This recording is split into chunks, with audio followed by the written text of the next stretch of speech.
Sir, இப்ப கடந்த வார தீர்ப்ப வந்துச்சு அமைச்சர்களுக்கும் சட்டம் பொதுவானது தான் அப்படிங்கிறத நம்ம பார்த்தோம். அதுக்கான சான்றும் கடந்த வாரம் 2 மினிஸ்டர்கள் ராஜினாமா செஞ்சாங்க அப்படிங்கிறத நம்ம பார்த்தோம். இத பத்தின விளக்கம் என்னன்னு தெரிஞ்சுக்கலாமா சார்?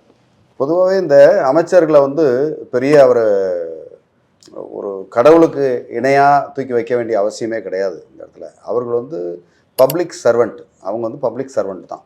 பப்ளிக்கு வேலை செய்கிறதுக்கு தான் அவங்க இருக்கிறாங்களே தவிர, அவங்க என்ன வேணால் பேசலாம், என்ன வேணால் செய்யலாம் அப்படின்றதுக்கெலாம் வந்து அவங்க போயிடவே முடியாது. அதுக்கு வந்து அது சான்று தான் இது. ஓகே. இன்ஃபேக்ட் இன்னும் சொல்லப்போனால் ஒரு 7-8 வருஷத்துக்கு முன்னாடி இருந்த ஆட்சியெல்லாம் வந்து இன்றைக்கி ஒருத்தர் அமைச்சராக இருப்பார், நாளைக்கு அவர் குப்பைக்கு போயிடுவார். ஓகே. இன்னும் அதெல்லாம் வந்து ரொம்ப மோசமாக இருந்தது. ஓகே. அது ஆனால் என்ன காரணத்துக்காக போகிறாங்கன்னா தெரியாது. இப்போ ஓரளவுக்கு காரண காரியத்தோடு வெளியில் போகிறாங்க. அது வந்து பொதுமக்களுக்கு தெரியுது என்ன தவறு செஞ்சாங்க அப்படின்றது. அதனால் அவங்க வந்து இது விதிவிலக்கெல்லாம் கிடையாது. அவங்க என்ன வேணால் பேசலாம் அப்படின்றதுலாம் விதிவிலக்கு கிடையாது.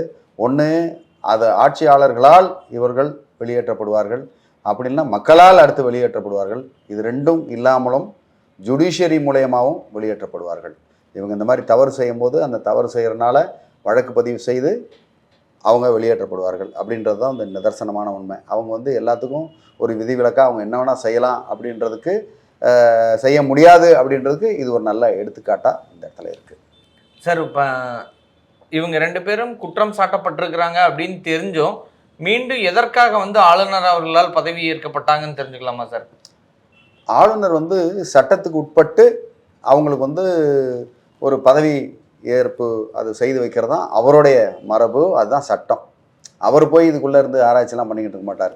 சப்போஸ் அவங்க பேரில் குற்றம் சாட்டப்பட்டிருக்கு அப்படின்னா, அந்த குற்றம் வந்து நிரூபிக்கப்படலை, நிலுவையில் இருக்குன்னா தாராளமாக அவங்க வந்து அமைச்சர் ஆகலாம். அமைச்சராகவோ இல்லை வேறு பதவிகளுக்கோ அவங்க வரலாம். குற்றம் நிரூபிக்கப்பட்டதுக்கப்புறமா அவங்க வந்து வர முடியாதுன்றதான் இந்த இடத்துல சொல்லணும். அதை விட்டுட்டு ஆளுநர் வந்து எல்லாத்தையும் இதை போய் ஸ்க்ரூட்னி பண்ணிக்கிட்டு ஒன்று ஒன்றையும் பார்த்துக்கிட்டு இருக்கிறதுலாம் அது முடியாது. சட்டத்துக்கு உட்பட்டு தான் அது நடக்குது. சார், மக்கள் வந்து குற்ற வழக்கில் இருக்கிற நபர்களை தேர்ந்தெடுக்காமல் இருக்கிறது இனிமேல் சரியானதாக இருக்கும் அப்படின்னு பார்க்கலாமா சார்? கண்டிப்பாக. அதாவது அவங்களோட பேக்ரவுண்டை பார்க்கணும். பொதுவாக பேக்ரவுண்டு பார்த்துக்கிட்டு இந்த மாதிரி நபருக்கு தான் நம்ம ஓட்டு போடணும், இந்த நபருக்கு ஓட்டு போடக்கூடாது அப்படின்னு எந்த இடத்துலையுமே எந்த ஒரு சாதியையோ எந்த ஒரு மதத்தையுமே இழிவுபடுத்தக்கூடாது. யாராவது ஒருத்தவங்களை அவங்களுடைய மத நம்பிக்கையை இழிவுபடுத்தினாங்கன்னா கண்டிப்பாக அவங்களுக்கு ஓட்டு போடுறதுன்றது அதோட வேறு எதுவுமே இல்லை. ஆபத்து. அவ்வளோ பெரிய ஆபத்தான மனிதர்கள் இவர்களெல்லாம். எந்த ஒரு மதத்தையோ எந்த ஒரு ஜாதியையோ எந்த ஒரு வழிபாட்டு முறையோ கிண்டல் செய்தோ அவங்கள அவதூறாவோ திட்டுறதோ, பெரும்பான்மையாக இருந்தாலும் சரி சிறுபான்மை. ஏன்னா நிறைய பேர் சொல்லுவாங்க நம்ம பெரும்பான்மை நம்மளுக்கு சொல்லிட்டாங்க அதனால் அவர் பேர் நடவடிக்கணும். அப்படி கிடையாது.